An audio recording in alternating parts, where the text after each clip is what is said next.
তুমি রাজশাহী বিশ্ববিদ্যালয়ের ভর্তি পরীক্ষার জন্য মাথা ঠান্ডা রেখে একটা পরিকল্পনা করছো। তোমার স্বপ্ন রাজশাহী ইউনিভার্সিটির আইন নিয়ে পড়বো কিংবা ব্যবসায় শিক্ষা শাখায় হলেও আমি একটা ভালো সাবজেক্ট নিয়ে পড়তে চাই। সেকেন্ড টাইমাররা অনেকেই রাজশাহী ইউনিভার্সিটির ইংরেজি প্রশ্নের সিস্টেমটা বোঝে না। এখন রাজশাহী বিশ্ববিদ্যালয়ে যদি কেউ চান্স না পায় এর অন্যতম কারণ হয় ইংরেজি, যে ভাই আমি প্রশ্ন সমাধানের টেকনিকটা বুঝি নেই এবং কোন কোন টপিক থেকে প্রশ্ন আসে এটাও ধরতে পারি না। সো আজকের এই ভিডিওতে একেবারে গত বছর রাজশাহী বিশ্ববিদ্যালয়ে যে প্রশ্নগুলো এসেছিল সেগুলোকে আমি ব্যাখ্যা করে দিব। সো আমি যদি লাস্ট ইয়ারের কথা বলি, আজকে আমরা মানবিকের যে এ ইউনিট সেটা নিয়ে কথা বলবো। আমরা মর্নিং শিফটের 2023-24 সেশনের ইংরেজি প্রশ্নগুলো নিয়ে কথা বলবো। ফার্স্ট প্রশ্নে দেওয়া আছে which one is the correct noun form of equivalent. খেয়াল করে দেখো, ইকুইভ্যালেন্ট এটা একটা অ্যাডজেক্টিভ, এটা নাউন ফর্মটা খুঁজতেছে। তাহলে শুরুর প্রশ্নটা আমরা পেয়েছি পার্টস অফ স্পিচ থেকে, পার্টস অফ স্পিচ এবং স্পেসিফিক করে যদি বলি নাউন থেকে প্রশ্নটা দিয়েছে। সো আমরা ইকুইভ্যালেন্ট মানে আমরা কি বলি যে এটা এটার সমান, আমরা বলি না ইকুয়াল, ইকুয়াল থেকে তো ইকুইভ্যালেন্ট আসছে। এটা নাউন ফর্মটা আমরা দিব কি বলতো, ইকুইভ্যালেন্স। আমরা যদি ভ্যালেন্ট কোনো কিছু পাই সেটা লাস্টে ইএনসি দিয়ে এটাকে নাউন করতে হয়। সো এই প্রশ্নটা রাজশাহী বিশ্ববিদ্যালয়ের জাস্ট লাস্ট ইয়ারে এসেছিল।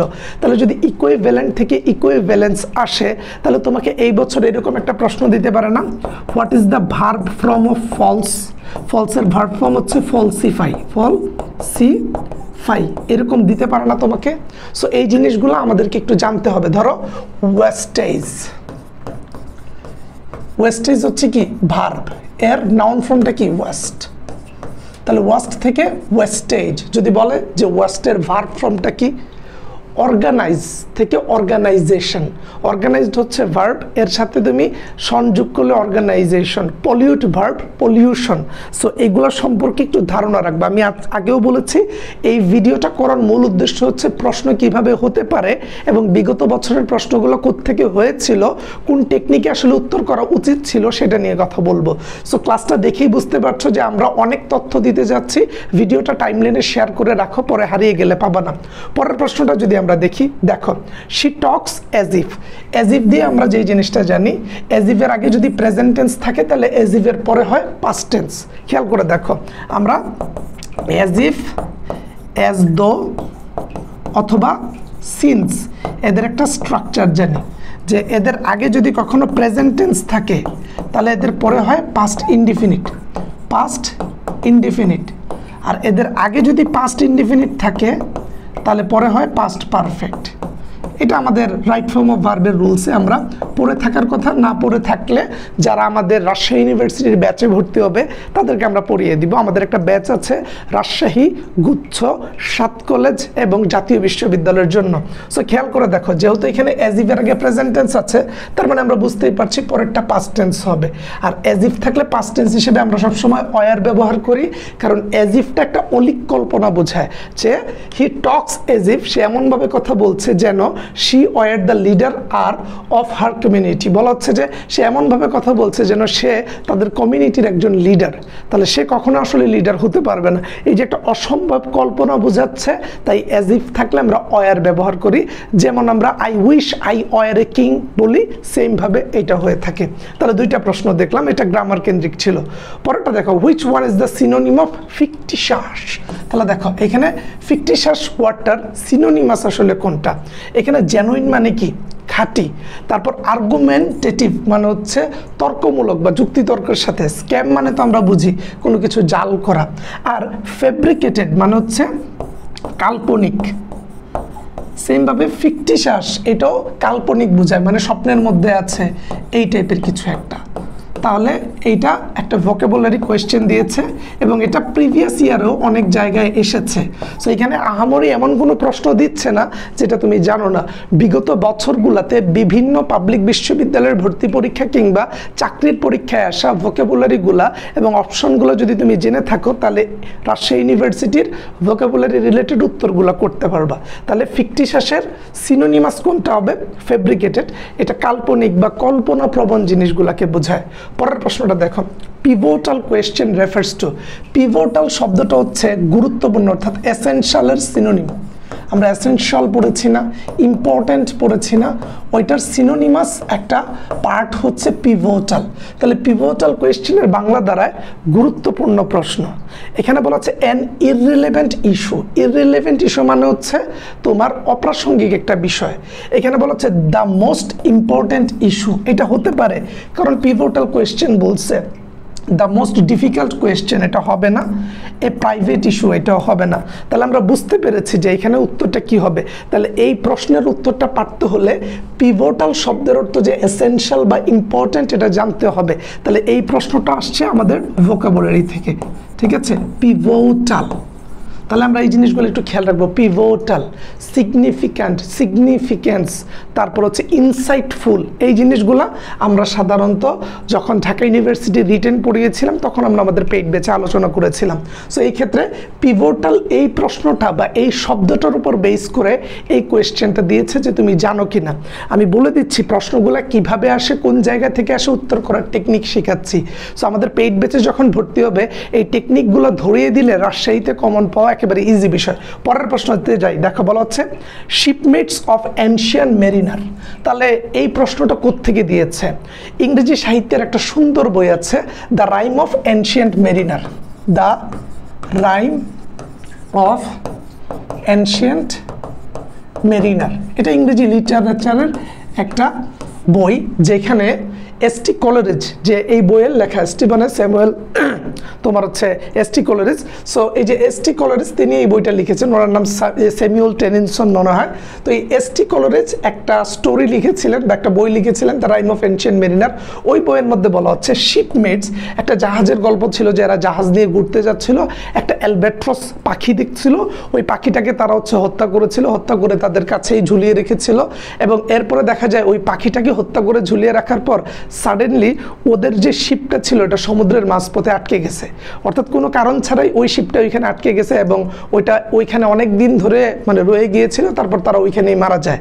সো এটা হচ্ছে মূল ঘটনাটা। তো ওইখান থেকে প্রশ্নটা করেছে শিপমেটস অফ দ্য এনশিয়েন্ট মেরিনার, যে এনশিয়েন্ট মেরিনার, এনশিয়েন্ট মেরিনার অর্থাৎ যে নাবিকটা ছিল তার যে শিপমেট, ওই বোটে যে আরেকজন ছিল, dash the dead albatross around his neck. বলা হচ্ছে সে ওই ডেড অ্যালবেট্রস, যে মৃত অ্যালবেট্রস পাখিটা, সেটাকে তার গলার আশেপাশে ঝুলিয়ে রেখেছিল। তো ঝুলিয়ে রাখা অর্থে আমরা জানি হ্যাং শব্দটার অর্থ হচ্ছে ঝুলিয়ে রাখা, তাই না? সো যেহেতু শিপমেন্টস অফ এনশিয়েন্ট মেরিনার এই বইটা লেখা হয়েছে আর অনেক আগে, তাহলে যেহেতু এটা অতীতের ঘটনা, হ্যাং শব্দের পাস্ট ফর্ম হচ্ছে হাং, তাহলে এই ক্ষেত্রে আমাদের সঠিক উত্তর হবে হাং। একেবারে সিম্পল, যেহেতু the Rime of Ancient Mariner এই ঘটনাটা এসটি কলেরিজের লেখা, অনেক আগের একটা বই, অতীত বোঝাতে ঝুলিয়ে রাখা অর্থে আমরা হ্যাংয়ের পাস্ট ফর্ম হাং দিব। একেবারে মাথা ঠান্ডা রেখে প্রশ্নগুলো পড়লে তোমার কাছে কখনোই কঠিন মনে হবে না। পরের প্রশ্নটাতে যাই, দেখো to read between the line, অর্থাৎ কোনো কিছু মনোযোগ দিয়ে পড়ে অর্থনিহিত ভাবটা বোঝা, এই ক্ষেত্রে to read between the line এটা একটা ফ্রেজ। এবং আমি বলে রাখি এইটা গত বছর রাজশাহী ইউনিভার্সিটিতে আসছে, বাট গত বছর রাজশাহী ইউনিভার্সিটিতে আসার আগেও এটা বিভিন্ন বিশ্ববিদ্যালয়ের ভর্তি পরীক্ষায় এর আগেও এসেছে, চাকরির পরীক্ষায়ও এসেছে। তার মানে এটা একটা রিপিট কোয়েশ্চেন। এই প্রশ্নের উত্তরটা কি হবে? উত্তরটা হবে to read carefully to find out an hidden meaning, অর্থাৎ অন্তর্নিহিত অর্থ বের করার জন্য একেবারে ধরে ধরে পড়াকে আমরা to read between the line বলি। এবং এটা একটা প্রিভিয়াস ইয়ার রিপিটেড কোয়েশ্চেন, এই প্রশ্নটা আগেও এসেছিল। তার মানে বিভিন্ন টপিকের প্রিভিয়াস ইয়ারে আসা প্রশ্নগুলো যদি বুঝে বুঝে সলভ করতে পারো, রাবির জন্য যাত্রাটা সহজ হবে। আর রাজশাহী ইউনিভার্সিটির জন্য আমাদের একটা ব্যাচ আছে, অল ইন ওয়ান ব্যাচ, শুধু রাজশাহী না, আমরা মাত্র 1300 টাকায় রাজশাহীর পাশাপাশি আমরা এখানে তোমাদেরকে হচ্ছে গুচ্ছ, সাইভেন কলেজ, জাতীয় বিশ্ববিদ্যালয়, কুমিল্লা বিশ্ববিদ্যালয়ের পড়া পড়িয়ে দিবে। এভাবে ভেঙে ভেঙে যখন পড়াই দিব, আমরা এইভাবে প্রশ্ন সলভ করব না, সেখানে আমরা গ্রামারের প্রত্যেকটা আইটেম এবং যাদের ইংরেজি বেসিকে প্রবলেম, ভোকাবুলারি মনে থাকে না, তাদের জন্য এই ব্যাচটা খুব কার্যকরী হবে। পরের প্রশ্নটা যদি দেখি, find out the incorrect sentence. বলা হচ্ছে এখানে ইনকারেক্ট সেন্টেন্সটা বের করো খুঁজে। ইনকারেক্ট সেন্টেন্স বলতে দেখো এখানে বলা হচ্ছে ভোটিং উইল টেক প্লেস। তাহলে আমরা তো জানি যে বাক্যে যদি কোনো কর্তা না থাকে এটাকে প্যাসিভ করে দিতে হয়। তাহলে ভোটিং উইল টেক প্লেস নাকি উইল বি টেকেন প্লেস। আবার দেখো এখানে মাস আছে, মাসের আগে ইন দিয়েছে, আচ্ছা এইটা না হয় আমরা মেনেই নিলাম, কিন্তু ভোটিংয়ের পরে তো আমাদের এখানে উইল বি থাকার দরকার ছিল। সো এই জিনিসটা এইখানে মিসিং আছে। এবং লাস্টের অপশনটাও এইখানে তোমার হচ্ছে আসে নাই, এটা হয়তো টাইপিং মিস্টেক হয়েছে, বাট এই প্রশ্নের মধ্যে এই জায়গাটাতে ভুল ছিল। এবং আমরা কোন জায়গাটাতে ভুল খুঁজে বের করেছি, বাক্যে যদি কোনো কর্তা না থাকে ভয়েস চেঞ্জের ক্ষেত্রে আমরা দেখি ওইটাকে প্যাসিভ করে দেওয়া হয়।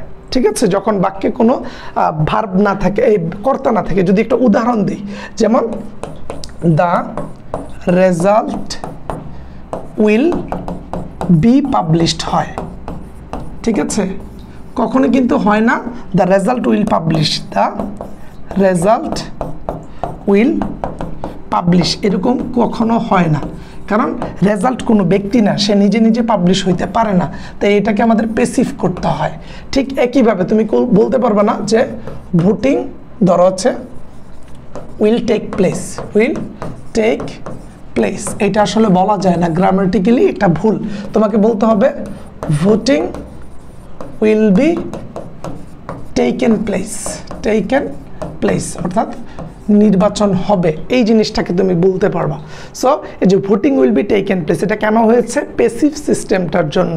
সো এই প্রশ্নটা কোন জায়গা থেকে দিয়েছে? আমি বারবার বলছি, প্রশ্নটা গত বছর কোন গ্রামার আইটেমগুলো থেকে দিয়েছে, সিমিলার টাইপ কোয়েশ্চেন দিলে এবার পারবো কিনা। সো এরকম আমরা যদি তোমাকে 50টা প্রশ্ন সলভ করে দিই জাস্ট এই আইটেমটা থেকে, রাজশাহী ইউনিভার্সিটিতে চান্স পাওয়া সহজ হবে। তুমি অনেকের কাছেই পড়তে পারো, হয়তো টেকনিক সিস্টেম বা প্রসেস অনুযায়ী তোমাকে পড়ায়নি, তাই তুমি তোমার স্বপ্ন পর্যন্ত পৌঁছাতে পারোনি। সো ঢাবির পরীক্ষাটা মন মতো নাই হতে পারে, জগন্নাথ, জাহাঙ্গীরনগর, চট্টগ্রামে তুমি ভালো করতে নাই পারো, বাট রাজশাহী বিশ্ববিদ্যালয়ে ভালো করার সিস্টেম, ওই টেকনিকটা যদি তুমি ক্র্যাক করতে পারো তাহলে তোমার জন্য সহজ। পরের প্রশ্নটা দেখো, I cannot part dash my boot. তাহলে দেখো, পার্ট যদি কোনো বস্তুর সাথে, পার্ট হচ্ছে একটা appropriate preposition. So part with মানে বস্তু থেকে আলাদা, বস্তু থেকে আলাদা, আর পার্ট ফ্রম মানে ব্যক্তি থেকে আলাদা, ব্যক্তি থেকে আলাদা, এটা অ্যাপ্রোপ্রিয়েট প্রিপোজিশন, এটা মুখস্থের বিষয়। অ্যাপ্রোপ্রিয়েট প্রিপোজিশন তুমি যদি পড়ো পার্ট দিয়ে দুইটা পাবো, পার্ট উইথ আর পার্ট হচ্ছে ফ্রম। তাহলে পার্ট উইথ মানে কোনো বস্তু থেকে আলাদা, I can not part with my books, আমি আমার বই থেকে কোনোভাবে আলাদা থাকতে পারবো না। আর যদি ব্যক্তির কথা বলতো, যদি বলতো I can not part from my mother, আমি আমার মা থেকে কখনোই আলাদা থাকতে পারবো না। তাহলে দেখো, একটা প্রশ্ন কোন জায়গা থেকে আসছে, এটার ব্যাখ্যাটা কি হবে আমি এটা তোমাকে বুঝিয়ে দিচ্ছি। এই প্যাটার্নের সবগুলো জিনিস শেষ করে দিলে কেন রাজশাহীতে চান্স পাওয়া কঠিন হবে, কেন আইন বিভাগে পড়ার স্বপ্নটা ধূলিসাৎ হবে। পরের প্রশ্নটা দেখি, দেখো, পিলগ্রিম, পিলগ্রিম মানে কি? তীর্থযাত্রা। দেখো, এই প্রশ্নটার এই জায়গাটা বুঝলেই খেলা শেষ। এটা একটা word meaning based question. A pilgrim is a person who undertakes a journey। তাহলে দেখো, তীর্থ, পিলগ্রিম বলতে ধরো তীর্থযাত্রা বা তীর্থযাত্রী, হ্যাঁ, যে তীর্থযাত্রী, এ পিলগ্রিম ইজ এ পারসন, তীর্থযাত্রায় যারা যায়, একজন তীর্থযাত্রী হচ্ছে ওই ব্যক্তি হু আন্ডারটেক্স এ জার্নি, যে একটা যাত্রা করে ড্যাশ ওল্ড সিটিজ, পুরাতন শহরগুলোতে, বিশ্ববিদ্যালয়ে, নিউ দেশে, নাকি হোলি প্লেস, পবিত্র যাত্রায়। আমরা হিন্দু ধর্মাবলম্বীদেরকে এই কথাটা বলতে শুনি যে যারা তীর্থযাত্রায় যায়, বা আমাদের মুসলিমরা যারা হচ্ছে তোমার হজ করতে যায়, তারা আসলে কই যায়? তারা হোলি প্লেস, পবিত্র জায়গাগুলোতে যায় দর্শন করতে।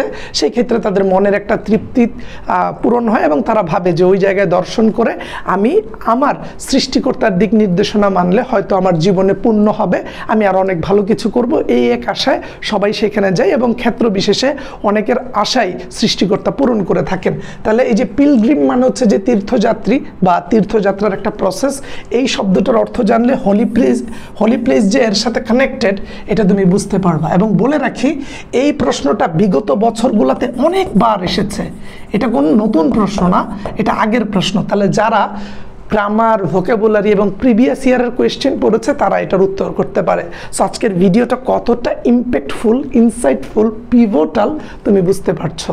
সো তোমার বন্ধুবান্ধব যারা রাজশাহী ইউনিভার্সিটি নিয়ে স্বপ্ন দেখছে, কমেন্টে মেনশন করে রাখো, ভিডিওটা তুমি টাইমলাইনে শেয়ার দাও যেন পরবর্তীতে ভুলে না যাও। আর আমাদের রাজশাহী ইউনিভার্সিটির ব্যাচে আসলে এই জিনিসগুলো তোমার জন্য হবে একেবারে ইজি কন্টেন্ট। পরেরটা দেখো, the synonym of Ephesus. Ephesus মানে হচ্ছে মুছে ফেলা। আমরা রাব অফ দেখি, মানে হচ্ছে মুছে ফেলা। এইটার সাথে সম্পৃক্ত কোনটা? এটা হচ্ছে ওয়েপ আউট। ওয়েপ আউট মানে হচ্ছে মুছে ফেলা। সো এইটা ডিরেক্ট একটা ভোকাবুলারি কোয়েশ্চেন, এবং আমি বলে রাখতে চাই এইটাও প্রিভিয়াস ইয়ারের একটা প্রশ্ন, প্রিভিয়াস ইয়ারের প্রশ্ন, এটা রিপিট হয়েছে, প্রিভিয়াস ইয়ার কোয়েশ্চেন।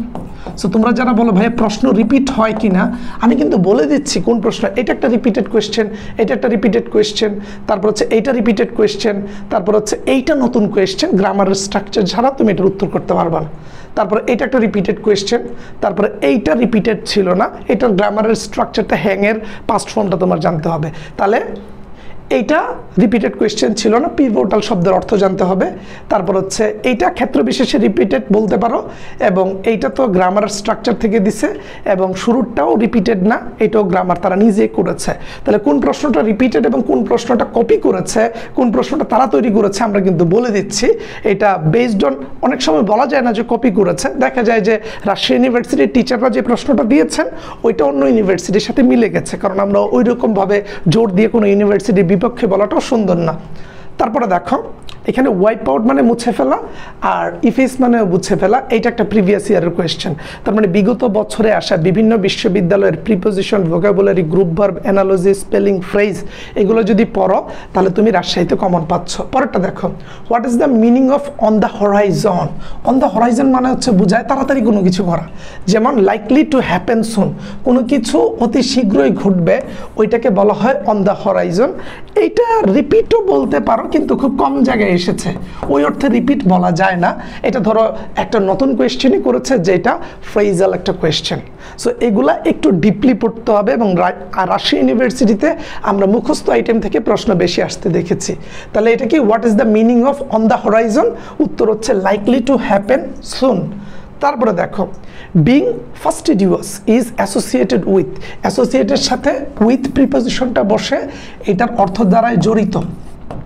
আর এখানে বলছে বিং ফাস্টিডিউয়াস, ফাস্টিডিউয়াস মানে হচ্ছে খুঁতখুঁতে, মেটিকুলাস, খুঁতখুঁতে। অনেকে আছেন একটু খুঁতখুঁতে স্বভাবে, যা আরে বাপরে এটা এরকম না, এটা আর একটু ভালো হইতে পারতো, আমি ভাই অল্পতে মন ভরে না, আমার একেবারে পারফেক্টলি চাই।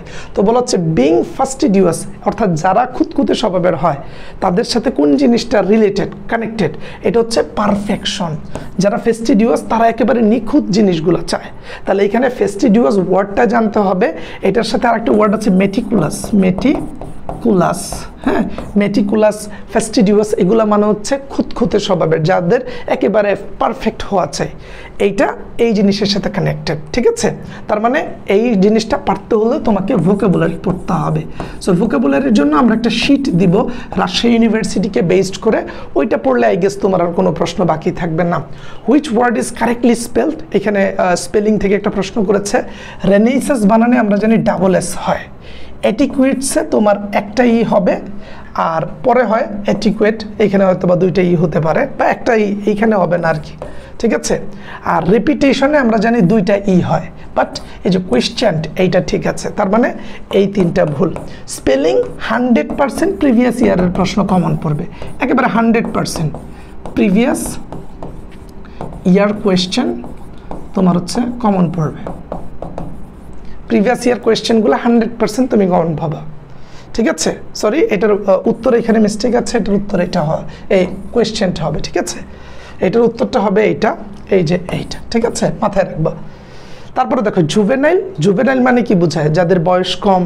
তো বয়স কম যাদের, তাদেরকে আমরা কি বলি? সফিস্টিকেটেড, স্ট্রিট ওয়াইজ, নাকি অ্যাকমপ্লিশড একেবারে, নাকি ইনএক্সপেরিয়েন্সড? অবশ্যই ইনএক্সপেরিয়েন্সড হবে যারা জুভেনাইল হয়, তারা সিদ্ধান্ত গ্রহণের ক্ষেত্রে কিংবা কাজকর্ম করার ক্ষেত্রে একেবারে পরিপক্ক হয় না, তাই তো তাদেরকে জুভেনাইল বলা হয়। তাহলে এইটা পারতে হলো জাস্ট জুভেনাইলের ওয়ার্ড মিনিং, যেটা তুমি পেয়ে যাবে আমাদের এডুলেসেন্স চ্যাপ্টারে, এবং এটার সাথে মিলিয়ে ইনএক্সপেরিয়েন্সড, এইটাকে একটু মাথা খাটিয়ে পরীক্ষা দিয়ে লিখে আসতে হবে বা বুঝাইতে হবে। সো আমি বারবারই বলে থাকি, শুধুমাত্র মুখস্থ আইটেম দিয়ে তুমি পরীক্ষার হলকে একেবারে ভালো করে আসবে, এটা একটা ভুল ধারণা, যেটা তুমি আগের পরীক্ষাগুলোতে বুঝেছো। সো পরীক্ষার ক্ষেত্রে যে জিনিসটা করতে হবে, তুমি যখন রাজশাহী ইউনিভার্সিটিতে পরীক্ষা দিবা, তুমি যা জানো এবং পরীক্ষার হলে প্রশ্ন দেখে তুমি উপস্থিত বুদ্ধিমত্তা দিয়ে কতটুক আগায় যেতে পারছো ওইটার উপরে ডিপেন্ড করবে যে তোমার চান্স পাওয়া কতটা সহজ হবে। পরেরটা যদি আমরা দেখি, he had many acquaintances but few really close friends. তাহলে এখানে বলা হচ্ছে যে তার অনেক কাছের সঙ্গী আছে কিন্তু খুব কাছের বন্ধু আছে তার, মানে তার অনেক সঙ্গী আছে কিন্তু একেবারে মনের বা কাছের বন্ধু আছে খুবই কম। সো এটা কোন ধরনের বাক্য? আমরা জানি কি যদি বাট অ্যান্ড এগুলা থাকে ওইটাকে আমরা সাধারণত কম্পাউন্ড সেন্টেন্স নেই। আমরা 3 প্রকার সেন্টেন্স পড়েছি, সিম্পল, কমপ্লেক্স, কম্পাউন্ড। সিম্পল মানে হচ্ছে একটা সাবজেক্ট একটা ভার্ব থাকে, কমপ্লেক্স মানে হচ্ছে 2টা সাবজেক্ট 2টা ভার্ব থাকে এবং এইখানে তুমি অনেকগুলা কনজাংশন পাবা, যে অলদো, দো, এজ, সিন্স এগুলা। আর অ্যান্ড, বাট এগুলা দিয়ে, অর এগুলা দিয়ে যে সেন্টেন্স হয় সেটাকে সাধারণত কম্পাউন্ড সেন্টেন্স বলা হয়। অর্থাৎ স্ট্রাকচারগত দিক দিয়ে, গঠনগত দিক দিয়ে সেন্টেন্স 3 প্রকার হয়।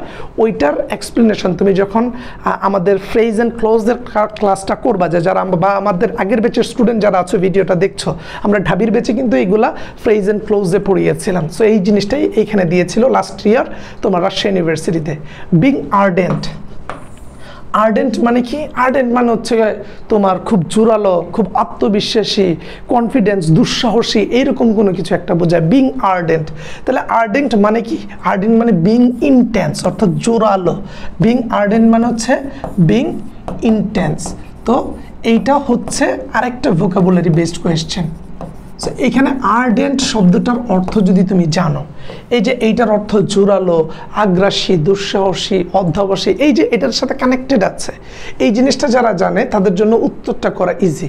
কারণ এইখানে ডিসপ্যাশনেট, কুল আর হচ্ছে তোমার লুকওয়ার্ম দেয়া আছে।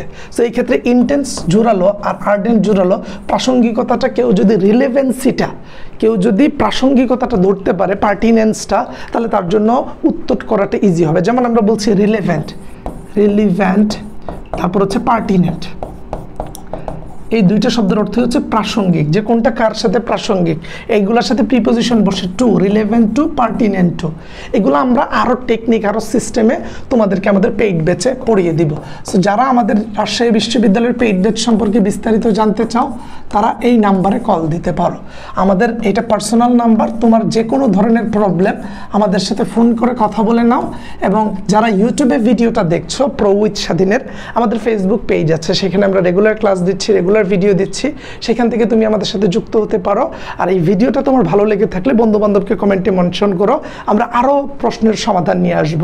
আমরা চাচ্ছি তোমাকে হেল্প করতে, আমরা চাচ্ছি তোমার প্রস্তুতিটা গুছিয়ে দিতে। সো যাদের যাদের ক্লাস দরকার, যাদের যাদের রাজশাহী ইউনিভার্সিটি নিয়ে স্বপ্ন আছে, তারা আমাদের সাথে যুক্ত হও, আমাদের ভিডিওগুলোর সাথে সম্পৃক্ত থাকো। আমার বিশ্বাস, ভালো করে পড়লে রাজশাহী ইউনিভার্সিটিতে ভালো করা থেকে তোমাকে কেউ আটকাতে পারবে না। আজকের ভিডিও এই পর্যন্তই, পরবর্তী ভিডিওতে আবার দেখা হচ্ছে। সবাই ভালো থাকবা, সুস্থ থাকবা এবং পরবর্তী ভিডিওর জন্য সাবস্ক্রাইব করে রাখবা। আসসালামু আলাইকুম।